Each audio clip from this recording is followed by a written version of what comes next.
মানুষ দেখলি ভয় পাইতো, কেউ এটা লাড়ি লই বাচ্চারা দাঁড়াই থাকলে ওই পথ দিয়ে আরও যাইতো না। এ তো মানে মারামারিকে এত ভয় পাইতো যা ধারণার বাইরে। শুধু ওর আকর্ষণটাই ছিল যে কিছু টাকা কিছু খাবার, এমনি সরল, ওর ভিতরে কোনো চুরি চট্টামি এরকমের কোনো ভাবভঙ্গি নেই। মা বাবা মারা গেছে আগেই, ভালো থাকতে আসলে একটা গ্রাজুয়েট ছেলে, ভালো থাকতেই ওর মা বাবা মারা গেছে। এরপরে কিছুদিন পর সম্ভবত আমাদের যে আগের যে আওয়ামী লীগের একজন চেয়ারম্যান ছিল শহীদ, তার মেয়ের সাথে সম্পর্ক ছিল।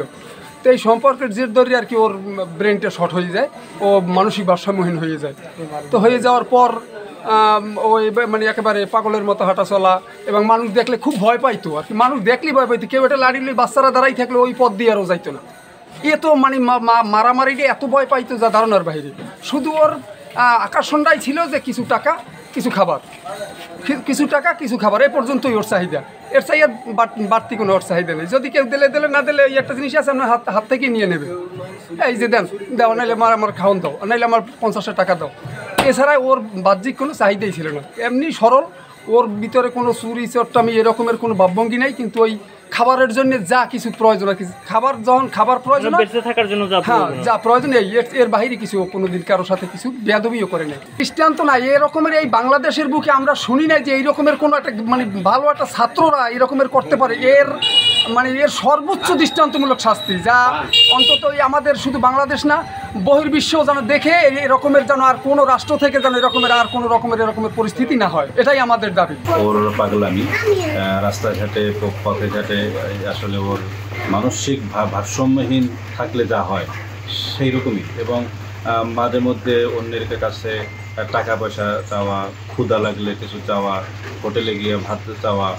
আসলে সুস্থ মানুষ এরকমের তো হয় না। এবং আমাদের কাছেও, আমাদের পরিচিতজনরা তাদেরকে কাছেও সে টাকা চাইতো, এবং মাঝে মাঝে পাগড়ি, তারপর দড়ি মাথায় বেঁধে দৌড় দিত। কখনো কখনো গায়ে কাপড়ও ছিল না এরকমের, পরনে প্যান্ট ছিল তাও সিরাটিরা এভাবে। তবে আমরা দেখেছি যে সে মানসিক ভারসাম্যহীন, এটা আমাদের এলাকায় স্বীকৃত, আসলে সুস্থ না। আর এরকমের একটি হত্যাকাণ্ড যে মানুষ অপরাধ করতেই পারে, অপরাধ করলে তার আইনত দণ্ডনীয় হতে পারে, আইনের হাতে তাকে সোপর্দ করা যেতে পারে। কিন্তু এরকমই একটি মানসিক ভারসাম্যহীন ব্যক্তিকে এভাবে নির্মমভাবে হত্যা করা, আমরা যেটা ভিডিওতে দেখলাম, আসলে এটা আসলেই নির্মম। একটি স্বাধীন বাংলাদেশে এরকমের নির্মমতা আমাদেরকে আসলে কাঁদায়। আমি একজন সচেতন নাগরিক হিসেবে অবশ্যই সুস্থ মানুষকে হত্যা করা যেমন পাপ বা অপরাধ, তার চেয়ে আমি মনে করি এটা আরও বেশি অপরাধ। কারণ একজন ব্যক্তি তার সুস্থ না, সে মানসিক ভারসাম্য।